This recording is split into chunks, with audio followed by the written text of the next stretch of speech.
घरबाट विद्यालयसम्म जानको लागि चाहिँ 1.5 घन्टा लाग्छ भने आउनलाई पनि 1.5 घन्टा लाग्छ। पहिलेदेखि हामी नर्सरीबाट एक स्कुलमा पढायौँ म।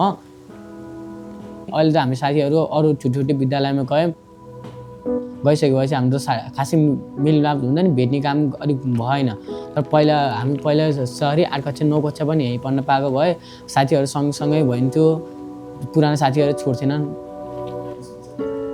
भइहाल्छ नि किनभने।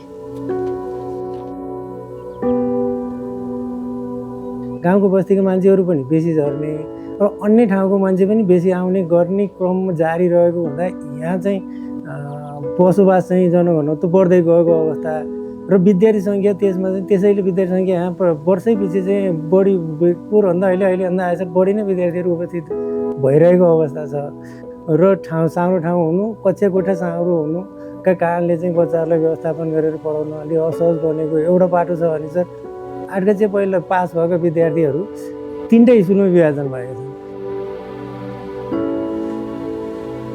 हाल्न त यत्रो 2 घन्टा उकालो गएर जानु पर्यो बाबु नानी। जाँदाखेरि बाटामा अनेक थियो के बाघहरू, अब बच्चाहरूलाई डर लाग्ने जङ्गल, यता कुन बेला पानी आउँछ कुन बेला बाढी आउँछ अनि थाहा नै हुँदैन। मेरो बच्चा पुग्यो कि पुगेन स्कुल, अब आउने बेला भने घर नै आइपुगेन भन्ने बुवा अभिभावकलाई धेरै दूर हुन्छ नि त।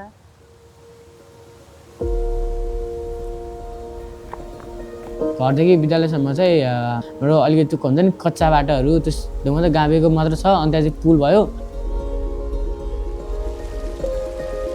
ठ्याक्कै पुलबाट अलिकति त्यहाँ चाहिँ धेरै अप्ठ्यारो हगे।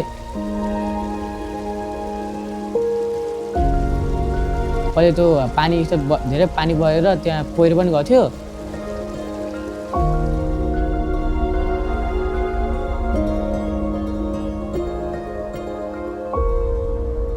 कक्षा 8को वार्षिक परीक्षामा चाहिँ नगरपालिका स्तरीय परीक्षामा हाम्रो स्कुल पहिला भएको छ, 2टै पल्ट। त्यसले गर्दाखेरि हाम्रो बच्चाहरू उपस्थिति पनि राम्रो छ, दैनिकै उपस्थिति हुन्छ, रिजल्ट पनि राम्रो आइरहेको, शैक्षिक अवस्था पनि राम्रो रहेको छ।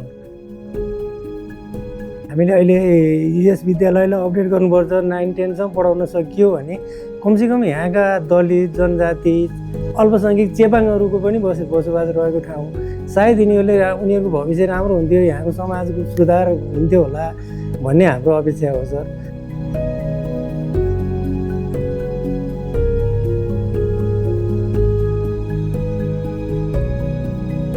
यदि म यहाँ भइरहेको भए 9 वर्षमा पढ्न पाइन्थ्यो, खाना पनि सुविस्ता साथ खाना पाइन्थ्यो।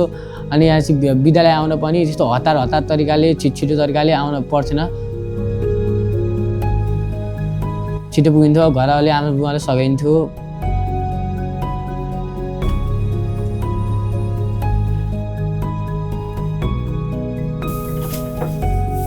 बिहान र बेलुका हिँडे 3 घन्टा हिँडिसकेपछि त अब त्यो जिउ पुरै थकित भइसकेको हुन्छ नि त। अनि त्यति पढाइलाई महत्त्व दिन सक्दैनौँ क्या हामीले।